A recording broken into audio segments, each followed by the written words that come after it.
Welcome to Weather and Ag in Focus. Thanks for joining us on this Thursday afternoon. It is 106 right now. Temperatures outside near 47 degrees. Got a full rundown on the forecast coming up on the show this afternoon, as well as some fun things we're going to be doing. We got a big announcement that we're going to be doing during the show today. We got a couple checks on the forecast and a few ag topics as well. I'm in studio with Dean and Bridgette. And, well, guys, we just did something fun earlier this morning, didn't we? We just kicked something off for the first time this year, and we want to touch on that now, or are we going to wait until our guest segment to kind of really dive into that? Well, I think it's not a surprise. Today we launch Here We Grow 2024, and we started shooting video this morning for it. Mm-hmm. Yeah, we just shot our first video, so that'll be in the works here over the next so many days to a week. And I don't know if we have a a day that we're going to officially launch that. I think it maybe be next week, or probably by the end of March, we'll have that first video live on our YouTube channel. If you want to head over there on YouTube, search for Weather and Ag in Focus. While you're there, you can watch our season 1 of 2023. We grew 20 acres of soybeans. And while we're not doing soybeans this year for 2024, we're going to be doing something a little differently. Well, if you'd like a hint, for those watching the live stream, look at her shirt. I am wearing the hint today. We got a corn star over here to my right, and that's great. It's going to be a big day. It's going to be a very great day. That is an amazing shirt. That's the best way to describe that. As I said, this was handed out at a national sales meeting with 200 salespeople in an open bar. Was it a dare to wear it at first? Oh, no, everybody got one. All 200 people wearing this shirt. The jokes, the stories, I mean, it ranged from talking about fertility all the way to yield. So, yeah, anywhere in between. I think we can all think of a few in there. Absolutely. I bet you a lot of corny jokes, huh? They were terrible. Oh, I could only imagine nice how bad try they on were. That dad joke you got. Work Although to do. there are probably some funnier ones in there. Oh, I think there were, but those are not for air. Sure, we'll save them for YouTube then. We will. We'll put those on the outtakes for there you YouTube. Go. There's no censor on YouTube. Remember that. That's right. There's also no censor on the weather. Who wants to do that today? Oh, no, we need to censor that as well. No, censor it.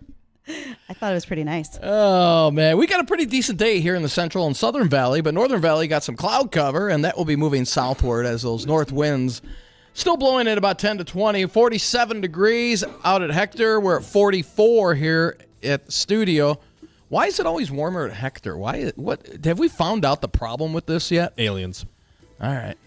No. Are they chemtrail spraying over the airport? Is that why? Keeping things kind of. I've spent most of the day with you two, and I didn't entirely hate you until now. So thanks so much. Oh, we'll just wait until this then. Oh, please. Oh, why is it so? Power, secrets, cover-ups. All right. Corruption. Let's get back to the forecast. weather. Everyone's favorite. It's weather and ag, not weather and weird. What's the weather? Well, we are looking at a decent day from the FM area eastward into Lakes Country with highs topping out pretty close to 50 today. A little cooler in the Northern Valley with those north winds at 10 to 20. Tonight we'll have partly to mostly cloudy skies, lows near 30. And as we head into Friday, it is going to be a windy one on Friday as a clipper system turns our winds in out of the southwest. We'll warm it up into the mid to upper 50s, but winds will be gusting over 40 miles an hour tomorrow afternoon.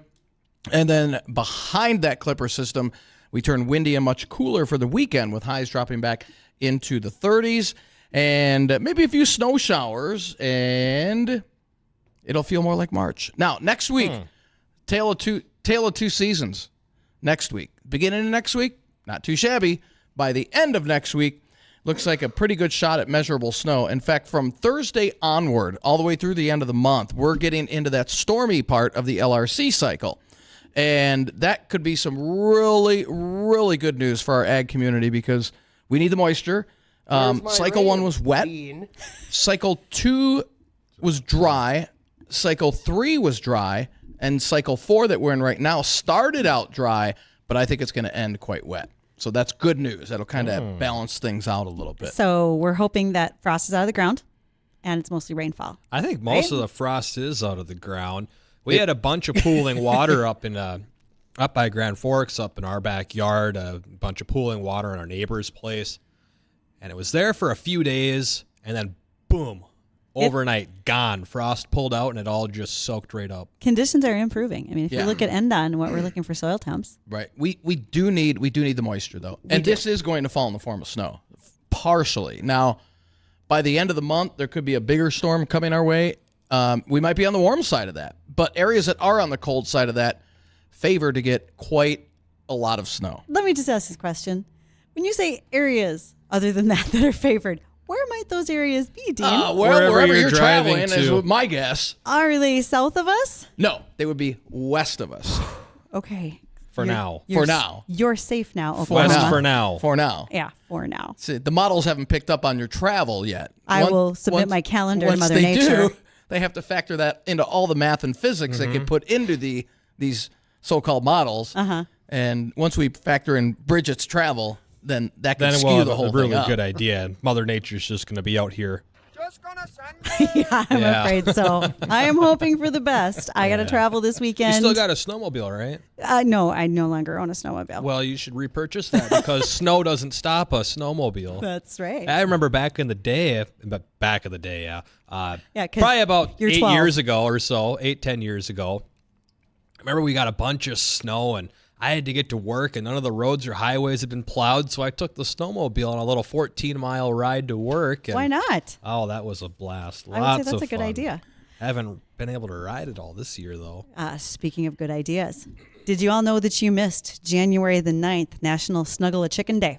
Oh, really? I'm so Snuggle sorry. the chicken, huh? I'm so sorry. By the way, don't do that. Yeah, okay? why not? Chickens are filthy little animals. Yes, you they should know are. that. They carry bacteria, salmonella. When you see petting zoos that have outbreaks because kids afterwards didn't wash their hands, sometimes it's carried by the chickens. And so you have to be very cautious of that. Additionally, they can have mites, lice, ticks, fleas, even bed bugs. So every time Bed bugs on a chicken? Don't bring them in the house. They shouldn't hang around the kitchen unless they're in a frying pan. Wow. So if you see somebody checking into a Motel 6 with a couple of chickens, you might want to stay away. it's a bigger discussion than I'm ready for. That's what I guess. So you hear that, Dean? No snuggling chickens. No snuggling chickens. Don't chickens. snuggle the chicken. All right. So even to the extent, remember last week I talked about there is an FFA student out in Beulah, and she has what she calls the Chicks to Go. And that is where she's got eggs and incubators that are going into classrooms for students to hatch out. Oh, we're still talking about chickens. We are still talking about chickens. I This is see. not Nashville. And so with that, you still have to remember to maintain clean hygiene in the classrooms for teachers with those chickens. So be careful. I want a bucket of chicken. That one. So, yes, let's just remember chickens are meant to stay outside. They are not Probably necessarily good advice. Well, we they gave you shouldn't that bring- advice with the cow, but look at where that thing is. Hey, at least I taught her how to go up and down the stairs now. Cows You can't had to go. build a ramp one to can. do it. They can't go downstairs. Their You knees don't should bend that see way. this. It took a lot of training. Actually, it is pretty impressive. You can try. He built this super cool ramp on his stairs, and the cow just up and down. I thought all that shiner back in the office was just for good looks. Look at you. It is. Cyril. It's peach. Good Lord. We're going to get on that train. Not today. Oh, my God. That stuff sucks. Not the peach one. I'm not the fan of the peach. Shiner's I- awesome You've beer. mentioned I mean, that's that. great beer, just not the peach one. All right. Not for me, at least. I'm not a fruity person. We've noticed. Yeah. Not a lot of health food. You eat all things that start with a P. Pringles, pizza, pretzels, Peanut butter and jelly. popcorn. It's almost like peanut butter and jelly. That's the guy. Yeah, so, there we go. all right. Additionally, when we think about what's going on right now, it is truly baby animal season. Calving is going on. And so my recommendation is to keep an eye out if you are, in fact, concerned whether or not you need a vet.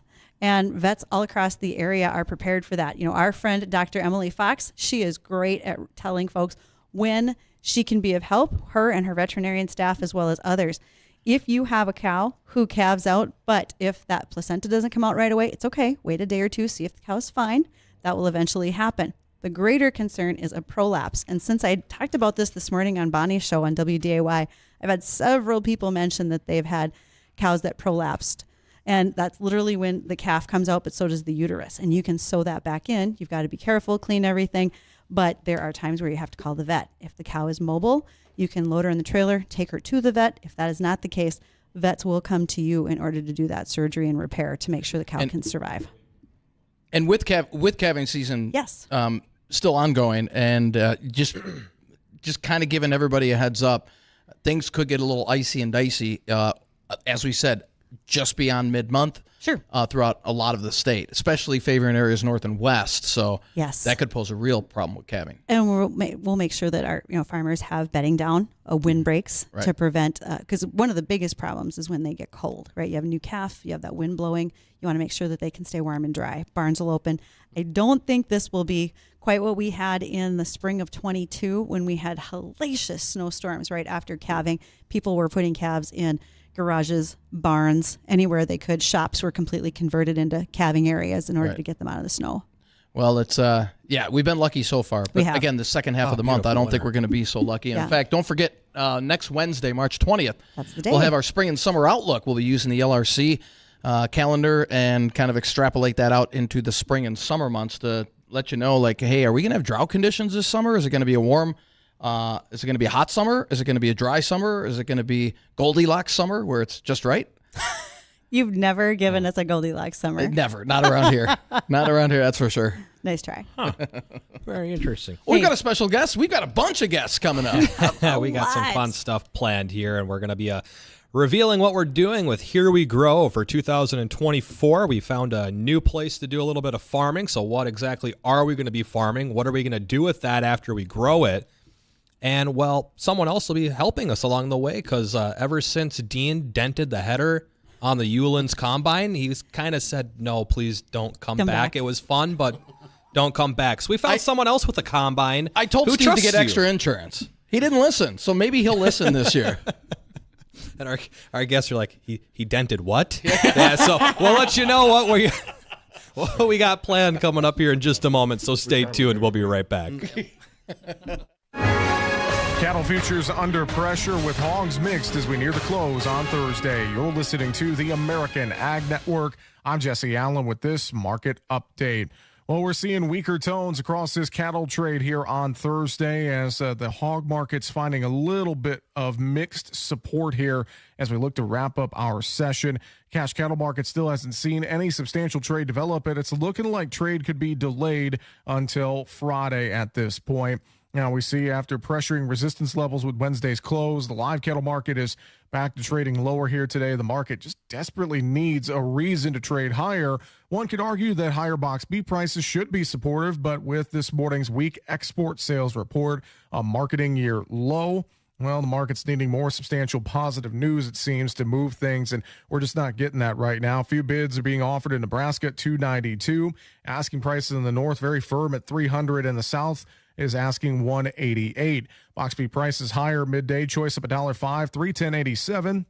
And select up 40, $301.44. Feeder cattle complex also trading lower, just not seeing the support it needs from the live cattle market here today. On the hog side, hog market is really sure what to do with itself. It seems kind of two-sided trade here, a little more spread action. Front month's a little higher, deferred's kind of a mixed tone there. Pork cutout values at midday up $1.73 at 93.69. We look at the lean hog index up 41, 82.02. The feeder cattle index down 7, 248.19. This is the American Ag Network. When news happens in agriculture or when the markets are moving, we've got you covered as your trusted voice in agriculture. The team at the American Ag Network has the knowledge and experience to keep you informed on the issues impacting farmers and ranchers. We've got you covered on air, online, and on demand. Find the American Ag Network on your favorite social media platforms, and also follow the American Ag Today podcast wherever you get your podcasts. We are the American Ag Network. Make sure to subscribe to the Market Talk YouTube channel. You can watch our latest interviews with top market analysts in the country, find bonus content, and much more. It's easy. Just go to youtube.com/@MarketTalkAg and hit the subscribe button. Or you can search for Market Talk Ag on YouTube. Get the latest bonus interviews, exclusive content, and more with the American Ag Today podcast. Just search for American Ag Today and give us a follow wherever you get your podcasts. On the board, April hogs up 20, 85.07. May up 5, 91.90. March feeders down 297, 247.30. April down 415, 251.70. April live cattle 280 lower, 187.12. And June live cattle down 255, 183.50. This is the American Ag Network. I'm Jesse Allen. Weather and Ag in Focus on WDAY Radio. And welcome back to Weather and Ag in Focus here on WDAY. We are joined today in studio by so many great folks that are going to help us make Here We Grow 2024 happen. First and foremost, Steve Hallstrom, who said, yeah, it's okay, you guys can do this again. So, Steve, how excited are you for this? Well, I was excited until I heard that Dean dented Jim Euland's combine header. I didn't know about this. You just found out Jim about never this? told you why he didn't ask us to come Dino. back? We give you a perfectly good combine, and look what happened. When I tell you to take out extra insurance, you thought I was kidding. Yeah, it's on me, really. Yeah, all right. I should know better. So based on last year, Steve, we decided we're going to grow a different crop. Absolutely. The soybeans thing didn't work out so good in the long run for Welcome us. to farming. Right. No, well, we loved it. And you guys had fun. We had fun as a company. We got to know so many great people in the ag community. And we said, hey, we got to do this again. And I grew up raising corn and soybeans in central Minnesota. Well, my dad did. He'd tell you I was a terrible farmer, but my dad did. I came along for the fun and the lemonade that we had in the back of the hay rack once in a while. That was about it. But been growing up around corn my whole life and working at a grain elevator when I was young, figuring out test weight and yield and all that good stuff and drying it, all that good stuff. So when we were thinking about what to do this year, we said, let's do some corn. And I said, let's do it. And thankfully, we've got a couple good friends, the Skolnesses, who are going to make it happen for us this year. Well, you're going to be able to help teach us all that about test weight, yield, et cetera. We'll have lots of reasons to ask questions. And that's the whole point of the video series that we do that accompanies this project. We want to make sure that people learn along the way. So you'll be able to watch us. That'll be on our Facebook and YouTube channels, as well as follow along with what we do every day here on Weather and Ag in Focus. And it's going to take place with Trygve Skolness, Parker Skolness, and Justin Magnuson. How are you guys? Oh, we're great. We're excited to go forward with this.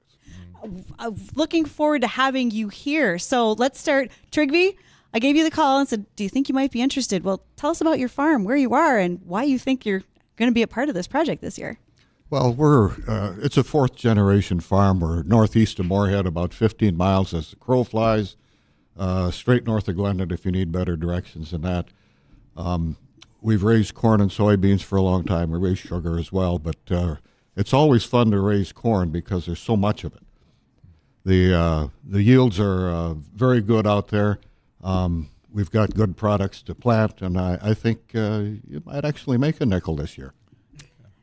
We like nickels. Steve just smiled. We like that. Yeah, the soybeans didn't give us too many nickels last year. Last year it was a couple IOUs, wasn't it? There was a little bit, but that's not why we do it. We do it for all the reasons you talked about before. And Trygve said he's guaranteeing us 200 bushel corn this year. So I said, no problem. If we want to rely on that, I think we can go forward with it. Or did I write that number down wrong? Well, we go Trygve? big or go home here. Last year we wanted 65 bushel beans. So I didn't see that part in the contract, Steve. We'll work on that a little later on. Your farm, though, you guys have done a wonderful job growing corn in recent years, and you've had great yields out there, and like you said, some great farmland. So you've had some success doing corn out there. Right. Our average for the last 5 years is about 185. We've had good years and we've had bad years. I mean, it's farming. You'd make a great farmer, Steve. You've got all the characteristics.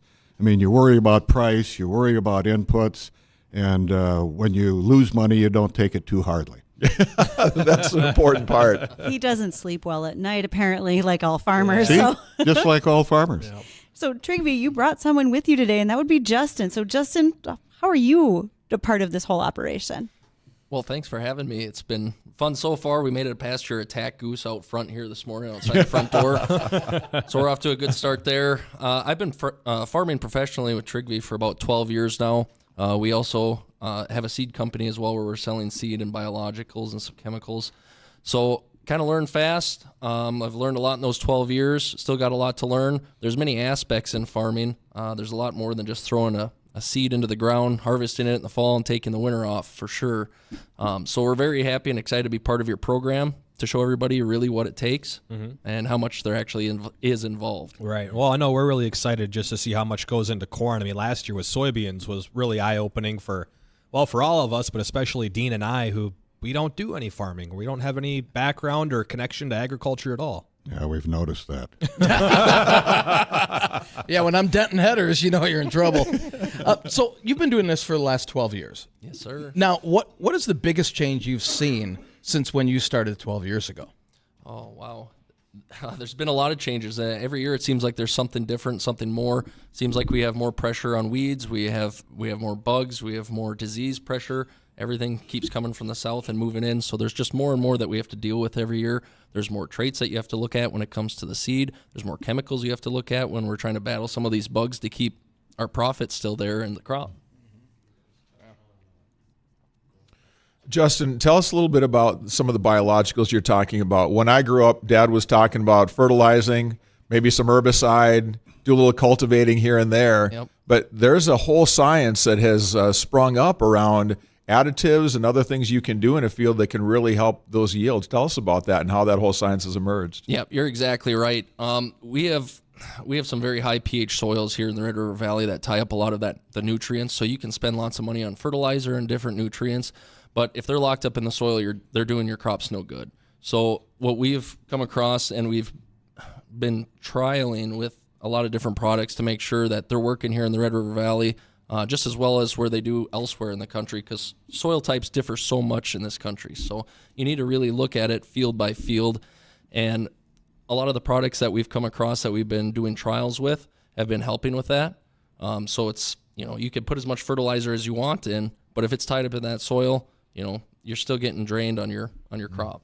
Mm-hmm. So a lot of these additives are here to help unlock that and make those fertilizers and micronutrients more readily available for the plants. Trygve, I think corn is a wonderful crop to grow because there's no mistaking you planted something in that field when that crop gets going. Mm-hmm. In some small way, is that still satisfying for you as a grower to see, look at that, here's that corn, we're waist high, now we're shoulder high, now it's above our head, and at the end of the year, you've got a majestic looking crop out there in that field. That's got to still be fun for you, isn't it? Oh, yeah. There is something to watching corn grow. You can actually see it changing from day to day. If you drive past a field and you don't come back for 3 or 4 days, it'll be taller. And, of course, at harvest time, when you're running a combine, you're talking about 100 to 200 bushels. I mean, that's a lot of volume to go into a machine. Mm-hmm. Yep. So and the color is yellow, and it's just everything just stands out. Yellow and green. Great. If I could farm nothing else, I'd farm corn. But unfortunately, I have to cash flow this farm as well. And so like Bridgette was talking about, it's really a focus of ours and yours now to help kind of teach our listeners, maybe some that didn't grow up in a rural community, about what corn does. But corn is a whole lot more than just a food product that goes to cattle to feed or human beings to eat. Corn does so many different things for our economy and our energy sector that we don't really talk that much about sometimes. It's a big part of the economy. Exports are about 1/3 of the crop that we raise in the nation. Another third goes to feed, animal feed, and uses like that. Ethanol takes up a bunch of it, renewables. So it's a pretty important crop. Mm. Mm-hmm. So as we go through this season, and when we harvest our corn, we also know that there's an end goal, and it's not just where the actual physical corn goes. But Steve, I think we have someone that we're going to work with, just like we did last year with Great Plains Food Bank, and that's our charity that we're going to choose for this year. Absolutely. I think any of us who have been around farms at any point in our life realize how important it is that when it's time to plant, you go. When it's time to harvest, you go. And sometimes people run into unexpected difficulties health-wise or things like that, and they can't get out and get that crop in. And that's, thousands, tens of thousands, hundreds of thousands of dollars that's sitting out there waiting to be taken in. And so when there is a need, one of the great organizations that a lot of people in our community do know about, but more people should know about, is Farm Rescue, and the great work that they do in coming alongside and helping people when it's needed. So all of our proceeds from the crop that we raise this summer will be going to farm rescue. So we're hoping for a bountiful crop, and so we can make a big donation to farm rescue for the great work that they do every day.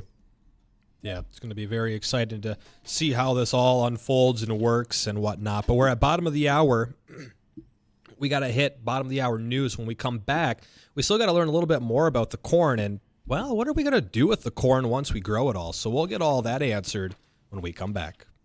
This is a shout out to all hardworking farmers and ranchers. If you're looking for the cream of the crop in post-frame construction, look no further than Thor Buildings. Because let's face it, having the right size building for your equipment or livestock is crucial for your success. At Thor Buildings, they'll design your building for max efficiency, customized to tackle the seasonal weather in your neck of the woods. Post-frame construction tailored to your livestock and ag needs. Buildings built better, stronger, and built to last. So when it's time to put the hammer down, build with Thor. Visit thorbuildings.com today. Your diesel truck works hard, whether it's pulling a skid steer, working on the farm, or driving to work each day. If it's not 100%, that can be a problem. Is your pickup not running like it used to? Now is the time to contact the team at ATI Fargo. They know Duramax, Power Stroke, and Cummins inside and out. Get your light-duty diesel pickup to ATI Fargo, where they have a 2-year, 24,000-mile warranty on new parts and labor. Keep your diesel pickup working at its best with ATI Fargo, the top place for diesel pickup repairs. That's ATI Fargo. Pucklet Chevrolet Buick GMC in Valley City makes it easy to find your next Chevrolet Buick GMC or pre-owned vehicle by offering a great selection at our best prices possible. Good afternoon, I'm Tom Tucker, WDAY News First. One of Minnesota's leading lawmakers is pushing for the passage of a bill expanding health insurance coverage. This gives us a unique opportunity as a state to build on the success of Minnesota Care and to pass the best public option in the country. Minnesota House Majority Leader Jamie Long speaking on the floor Wednesday. Currently, Minnesotans earning less than 200% of federal poverty guidelines can apply for Minnesota Care coverage. But the bill would aim to expand that to all Minnesotans. The legislation would begin in 2027 if passed. Senator John Hoeven has introduced the Laken-Riley Act. The bill would require ICE agents to arrest and deport illegal immigrants who commit crime. What happened to Laken is a tragedy and demonstrates again that this administration needs to secure the border. We're doing everything we can to force the administration to enforce the law, secure the border. Border security is national security. And North Dakota homeowners still have time to apply for the state's primary residence tax credit. The tax credit would allow residents to save up to $500 on their 2024 property tax statements. Residents who have not applied for the credit have until March 31st to register. Tom Tucker, WDAY, and WDAYRadioNow.com. Comfy, it's been 30 years of Comfort King. I remember it like it was yesterday. Nice hair, Chris. Just look at you. You were just a baby Comfy. We made all sorts of amazing comfort creations using the highest quality materials. Comfort King invented Float Zero Gravity Gel. Comfy, we make a great team. How about another 30 years? Sounds great, Chris. Comfort King, where sweet dreams and better health await you. Give the star in your life the brightest gift in the world. Name a star after them. This is Rocky Moselle with International Star Registry. For $59 and a call to 800-282-3333 or visit starregistry.com, you can name a star for birthdays, weddings, or even memorials. Over 45 years, we have named millions of stars for celebrities and individuals from around the world. The star you name will be recorded in book form in the U.S. Copyright Office. Visit starregistry.com or call 800-282-3333.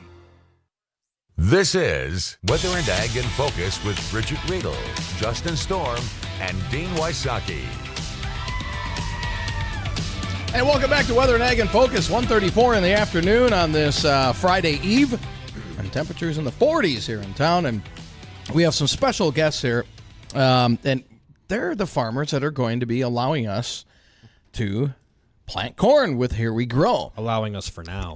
Until hopefully I don't dent another header. That would not be a good thing. Well, that's what insurance. That's the past, dude. That's what insurance is for. We learn from mistakes. We did learn. See, you always learn from mistakes. As long as you learn. So, guys, got a question for you here. It looks like it's probably going to be you'll be able to get out in the fields much earlier this year than previous years. How does that affect yield at all? I mean, I know you still need the beneficial rains at the right time, but is there any benefit of getting out in the fields early? Oh, there always is. Early is always better than later. And what are some of the benefits of getting out earlier? Oh, well, maturity. You can extend the maturity of the crop. The dry down in the fall is much better. In fact, it can come off dry. We're talking about corn. Sure. When you're harvesting it, that's kind of unusual, but it can happen. You can harvest dry corn and put it right in the bin. Otherwise, you have to run it through a grain dryer, dry it down. But yeah, there is such a thing as too early. Right. But everybody that's had some farming experience knows what that date is for their particular farm. And if you take a chance, well, it's a crapshoot. You know, you're rolling the dice every year farming. Right. So. Do you have a target date set this year, seeing how the weather has been? Well, we wouldn't plant corn or soybeans any earlier than the 26th or 27th of April. Okay. You know, that's plenty early. Sure. A good target date is probably around the 5th of May. If you could get everything in on one day on the 5th of May, why, that'd be just great. But awesome. Okay. You know, it takes 2 or 3 weeks to plant a crop. And that actually is a good spot for us to talk about the fact that we're going to have some time now as we work through our videos that you'll watch every week about like selection, right? What seed are we going to use for that particular field? So, Justin, have you thought about what you're going to plant on that field? Has there been a plan? Because Dairyland Seed happens to be one of our sponsors. I'm sure they're excited to hear what what hybrid you're going to use. Yeah, exactly. Hybrid selection is a big one when you're making some of these plans for your spring planting. We talked just briefly about maturity of these products. If you can get in earlier and you can have a longer maturity variety, there's more possibilities with a higher yield. That's what we're always shooting for, is that.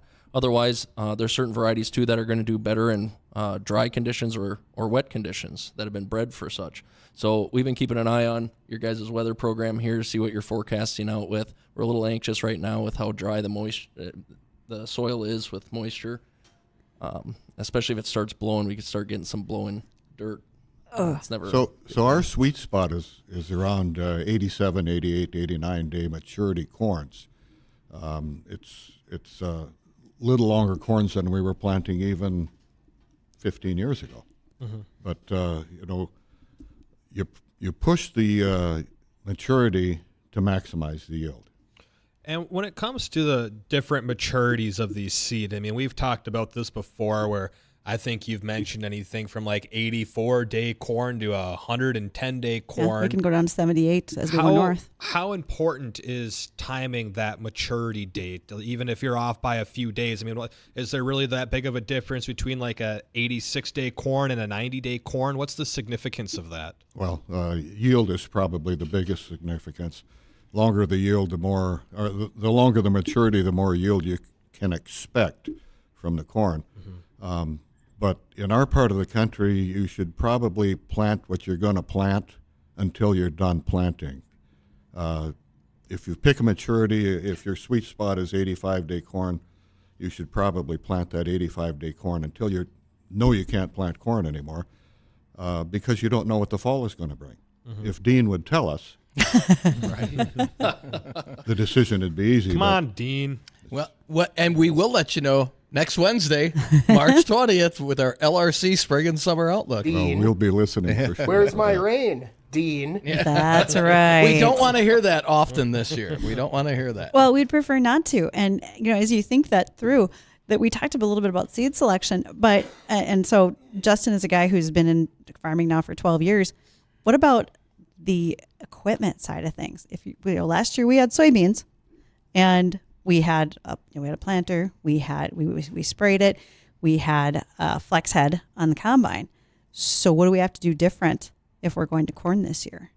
Oh, that's a good question. Well, we're going to have some starter fertilizer to put down with your corn seed to get it going and moving right away, where you might not have done that with soybeans.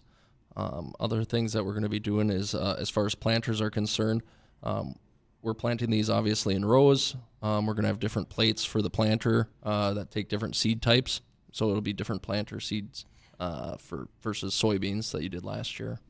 And the guy who's going to run that planter, who's not here today, would be Parker, who's right. also part of the operation. So we'll see Parker in videos later this summer, I'd bet.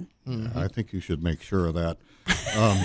And of course, one of the things is with soybeans, you plant 160 to 180,000 seeds per acre. We'll be planting 33 to 35, 36,000 seeds. So it's just a lot different. The planter needs to be calibrated different. You plant at a different depth. Yep. You know, you want your corn at least 1.5 inches deep, no less than an inch, that's for sure, in our part of the country. And getting the planter to plant uniformly is also key. Wait till you guys have to count out those seeds all individually for each seed box on the planter. I can't wait. I'm kidding, but yes. I'll be gone that day. It's weird. You're gone for a lot of those days. Yeah, I know. It's weird how those schedules right? line up like that in your favor. So knowing also that y'all have sugar beets in your rotation, how does that change, or does it change anything and impact what you do if you're going through your corn and soybean rotation? Do you have to plan a different way? Because we've got listeners who are awfully curious about sugar beets and how that fits into what you do every day. Take it. Who wants to take there that? There we go. We've got a three-year rotation with sugar, corn, and soybeans, and we follow corn with sugar beets. There aren't a lot of growers in the valley that do that, but there are more who are starting to do the same thing. It's harder to make money with wheat, a little more lucrative with corn acres. It just takes just a little different equipment when you're planting into a lot of corn trash than if you're planting into wheat stubble. That does make a big difference, to be honest. We've been pretty successful, so we're going to keep doing it. Now, I'll tell you that I have had some messages coming in here, again, whether my email or phone, and one of them was, when we mentioned earlier corn yield, and I heard you say height, and someone asked, well, how tall is it? Because if no one's been in a cornfield, they don't realize how tall field corn is, and especially versus a silage. Well, sometimes the season has a lot to do with that. You know, if Dean would crack up a little more rain at the right time, then we'd have taller corn. Well, but, either way, it's taller than us, Bridgette. So, well, there's a guarantee, but there's now short-statured corn coming out, Dean. We have a hope. Oh. Sorry, Trygve. You might be able to be taller. 8 to 12 feet tall is generally where you see corn happening. Varieties growing, and the drier it is, the shorter it can be, and the wetter it is, the taller it can be. And of course, fertility, planting population, and all of those things have a lot to do with it. GDUs during the season, key. And those GDUs, you want to explain exactly what those are? Well, it's a measure of heat units during the day. Corn doesn't do much below 55 or much over 85, so there's about a 25 heat unit spread during the day. If you can maximize them every day, why, you should guarantee a good corn crop. Sunshine. So what are some of the milestones that we should be looking for? I've always heard this knee high by the 4th of July. Is that true, or what are some other milestones that we want to be able to try and hit for us to watch as this corn is growing this season? Knee high is good. If your corn is not, if your corn is 6 inches by the 4th of July, it might cause some angst. Whose knee are we using? I've never seen knee. Whose height? I've never seen knee high on the 4th. I've always seen it way taller than that. Yeah. And sometimes it can be 4 or 5 feet. Right. And you were talking about the early planting date. If you can get in early and the season is correct and the heat units are there and the corn takes off, it can be 5 feet tall by the 4th of July. Okay. Question that came here as well from a listener. You said drying corn. How? And I think the easiest way to describe it, it's literally like putting it in a giant clothes dryer. But you guys want to give a little more definition on why we have to dry corn, et cetera? Yeah, go ahead. Or even, and especially how it pertains to bin storage. Yeah, that's just it. That's the main player right there is keeping that corn in the bin from spoiling. If you got a high moisture corn, it's going to spoil and go bad in the bin. So ideally, we want to keep it below 15% in our bins moisture-wise for the corn. If it's not there when we're harvesting it, we're going to dry it down with a big grain dryer. And that's pretty much shoving propane burners and fans, putting warm air through the corn, drying it down. And then, typically below 15% moisture is what we're shooting for on our farm. Also, corn is not as flammable as, say, sunflowers or other particular crops, right? It has a few less fines. That's true. You got to keep an eye on them. You can't just start those dryers and walk away. Someone's got to be there and watch it. Otherwise, you're going to have a bad day. Or a fire you're not department. going to be That's on the true. farm Don't on wanna that be- day. I won't be. Yeah. That'll be that day you had something come up. We're a little worried about the day that Dean is going to watch the grain dryer. I feel like Double down on the What? insurance that What's day. what's Dean got in his cooler out there? there's a lot of concern about Dean being on the farm, period, all of the sudden. So I don't know. Again, that's why you need extra insurance. Steve will take care of all this. Oh, yeah, if only he knew. Now, I do want to give a shout out to some of the people who are going to be part of this project with us as far as sponsors are concerned. One, Dairyland Seeds. You can see their product guides are right in front of us on the live stream. Also, Red Wing Shoes. Thank you to Teresa and her crew on Main Avenue here in Fargo. I've got my Red Wings on today. North Dakota State Services, Dakota Bank, and Steffes Group, the auctioneers. So we won't need an auctioneer by the end of this. If we do, we're going to an auction to buy stuff. Okay, it's going to go that well. That's our plan, you guys. Well, one of the fun things that we want to do with this while we grow it and learn exactly what all goes into raising corn, harvesting corn, where it goes after you harvest it. But also one of the selling points, I think, with Steve for allowing us to do this again is that we want to take some of that corn and be able to turn it into whiskey with some of the distilleries up here. Are we going to be able to do that with this type of corn that we're growing? Not a problem. Right on. It'll make That's what I like to hear. Perfect. Love it. All righty. That won't be a problem. And again, when we get done, we look at taking those profits to Farm Rescue. So for those who are not familiar with Farm Rescue, I think they are now at about 830 farmers served. I know it's over 800. Those are folks who have either been injured or ill and have needed help with planting, haying, or combining. And so we look forward to working with the folks from Farm Rescue, probably having them in a video to talk about where they go and what they do. It's primarily volunteers using donated equipment or maybe even the farmers' own equipment. It is not a free service. Farmers still have to supply seed or fuel, that type of thing. But they, in fact, are a charity to support farmers. They serve about 8 states right now in the upper Midwest, and we very much are happy to have them as part of this project with us. Yeah, very much so. And if you want to follow along with us while we do this, we'll be uploading our regular videos every 2 weeks on our Facebook and as well as our YouTube channel. Just search Weather and Ag in Focus. Hit the subscribe button if you want to follow along as well. You can check out all of our past live streams, Ag Tomics, guests, and our last season, 2023 is Here We Grow, where we did soybeans. You can check all that out right there. But Trygve, Justin, thank you very much for coming in the studio today, explaining a little bit about the whole process, what we're going to be doing, and we're really looking forward to the ride that's coming along ahead of us. We can't wait. Neither can we. For it. Looking forward to it. I hope the weather cooperates. Where's my rain, Dean? I know one thing you will like, the heating degree day units. Yeah, this summer is going to be, at least temperature-wise, I think you're really going to like that. Write that down. Right. Write that down. What I'm worried about is the moisture with it. But again, we'll be ironing that out all next Wednesday on our spring and summer outlook because, like I said, when using the LRC, the first cycle was dry. Next 2 cycles were above normal precip. Now this cycle has been extremely dry, but we still have about 3 weeks left in this cycle. And if we turn wet at the back end of this cycle, then that'll give us a gauge on how the summer looks like. So we're probably going to be going through dry stretches. It might be a 2-week dry stretch, and then bam, we get the rain. So dry stretches are good, Dean. Right. Make it rain at the right time. Make it rain in August. There you go. I like it. Hey, a quick question that just came to mind. What's too hot for corn? Where does it kind of shut down? 90. 90 degrees? And I'm not even so sure if that's 90. I mean, 90-ish. when you're really hot, corn gets really hot too. And if it stays warm overnight, though, corn will keep growing through the night if you have good conditions for it, moisture and so forth.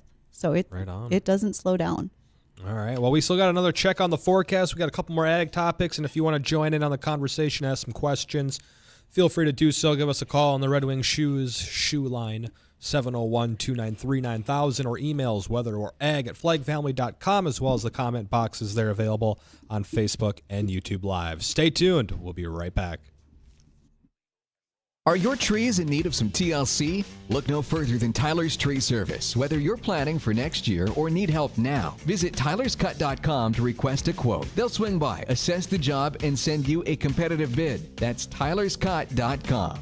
This is a shout out to all hardworking farmers and ranchers. If you're looking for the cream of the crop in post-frame construction, look no further than Thor Buildings. Because let's face it, having the right size building for your equipment or livestock is crucial for your success. At Thor Buildings, they'll design your building for max efficiency, customized to tackle the seasonal weather in your neck of the woods. Post-frame construction tailored to your livestock and ag needs. Buildings built better, stronger, and built to last. So when it's time to put the hammer down, build with Thor. Visit thorbuildings.com today. Hey North Fargo, are you looking for trustworthy car repair? Matthew Carlson here, owner of Fix It Forward Auto Care, and we're excited to announce the opening of our new downtown Fargo location, conveniently located at 102 North University. We offer the same great service that you've come to know and expect with Fix It Forward Auto Care, now available in your neighborhood. Check us out online at fixitforwardautocare.com with 4 convenient locations. Fix It Forward Auto Care, the name you trust for car repair. Fix It Forward Auto Care. Attention service technicians, Northern Plains Equipment, a certified Case IH dealer in Garrison and Mandan, North Dakota, is looking for top-notch individuals to join their team and perform quality maintenance and repairs on all types of agricultural equipment. Northern Plains Equipment is a value-led, 100% employee-owned company, offering competitive wages, benefits, and job training. If you're ready to work in a great environment with great people, apply at plainsag.com. Northern Plains Equipment, Inc., proud to be an equal opportunity employer. It's wild. It's unpredictable. It's back. Shooting Star Casino presents Coors PRCA Championship Rodeo. Friday and Saturday, March 22nd and 23rd, 7:30 each night in the Fargo Dome. Top professional contestants from across the nation going head-to-head with the award-winning stock of Mossberger Rodeos in 7 head-slamming, bone-jamming events. And dance each night at Cowboy Jack's. Get tickets at the Fargo Dome box office or Ticketmaster.com. The Coors PRCA Championship Rodeo, March 22nd and 23rd in the Fargo Dome, where 8 seconds is a lifetime. Sponsored by Holiday Inn Express and Corwin Ram of Fargo. Attention motivated individuals. Plains Grain and Agronomy is seeking a precision ag service technician to join the team. If you're passionate about agriculture and thrive in a hands-on role, this is your opportunity. From running parts counter to providing technical support, your skills will make a difference. Apply today and become part of Plains Grain and Agronomy's dynamic team. Visit plainsgrain.com for details. That's plainsgrain.com. Your diesel truck works hard, whether it's pulling a skid steer, working on the farm, or driving to work each day. If it's not 100%, that can be a problem. Is your pickup not running like it used to? Now is the time to contact the team at ATI Fargo. They know Duramax, Power Stroke, and Cummins inside and out. Get your light-duty diesel pickup to ATI Fargo, where they have a 2-year, 24,000-mile warranty on new parts and labor. Keep your diesel pickup working at its best with ATI Fargo, the top place for diesel pickup repairs. That's ATI Fargo. Are your trees in need of some TLC? Look no further than Tyler's Tree Service. Whether you're planning for next year or need help now, visit tylerscut.com to request a quote. They'll swing by, assess the job, and send you a competitive bid. That's tylerscut.com. Weather and Ag in Focus on WDAY Radio.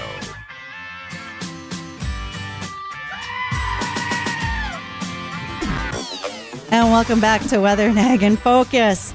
We wanted to make sure to give a shout out to mortonbuildings.com/careers. If you are looking for a change in position, Morton Buildings is hiring not just a job, it is a career. They are a 100% employee owned, excellent business right here in the Fargo-Moorhead neighborhood. They want to see you because you can have overtime, advancement throughout the company, quarterly bonuses, and don't forget you can even earn trips to places like Jamaica for just doing your job. Whoa. Justin. Already in contact with them. Don't worry. Is the boss listening?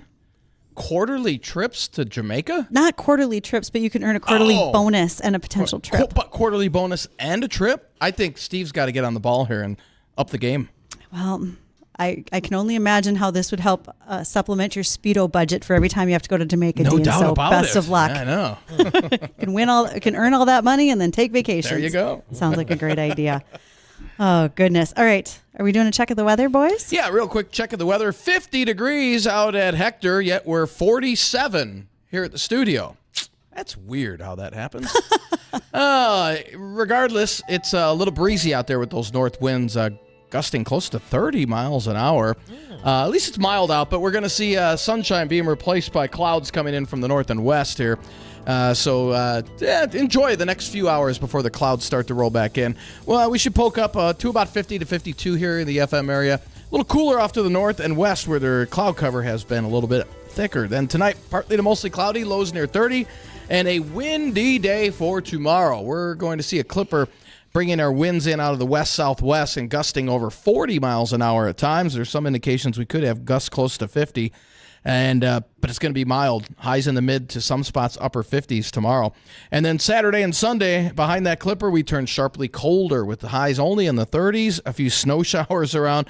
So Old Man Winter is saying, hey, all right, we're not just done with you quite yet. And then we'll start off next week on the mild side in the 30s and 40s, but by the end of next week, we've got one, maybe two storms coming our way.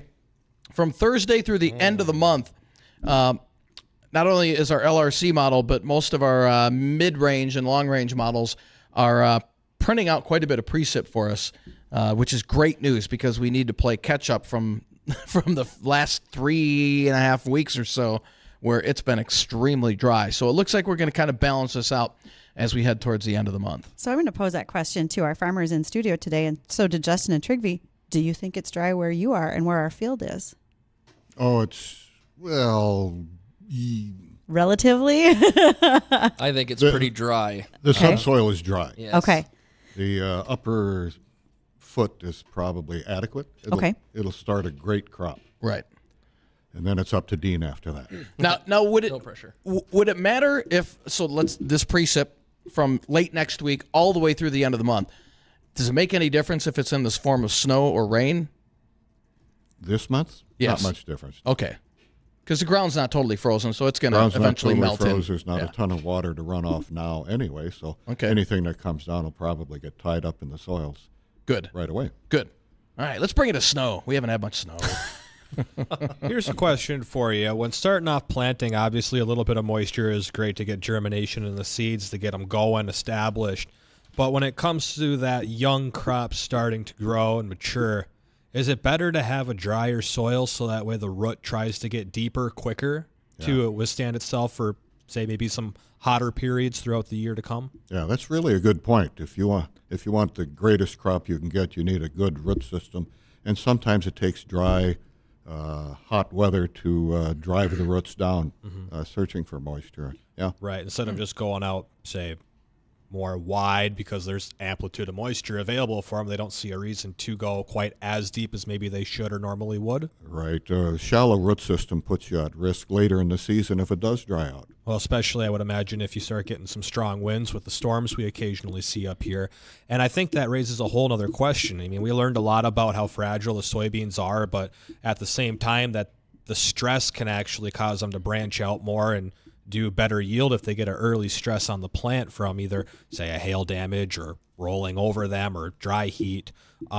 Is it kind of the same way with corn? I would imagine it's not, but how is the durability of these crops to, say, wind, hail, excessive drought conditions? Most of the varieties that we plant around here are pretty tolerant to most weather events, unless you've got some root issues going on that can weaken the plant and cause it to tip over or blow over. A lot of that is self-inflicted. So no baseball hail and no Durecos. Derecho. I like to call it Dureco. No, none of those. Join me, meteorologist Justin Storm. What happened there? I'm not quite sure. Oh, I think our show is done here. We're out of time, but that's guys. going to wrap it up. Thanks, everyone, for joining us today. We're back tomorrow, 1 to 2 o'clock in the afternoon. Gary Lezak will join us, plus we'll take your questions and comments. That's the Spring and Summer Outlook Special, Wednesday, March 20th, beginning at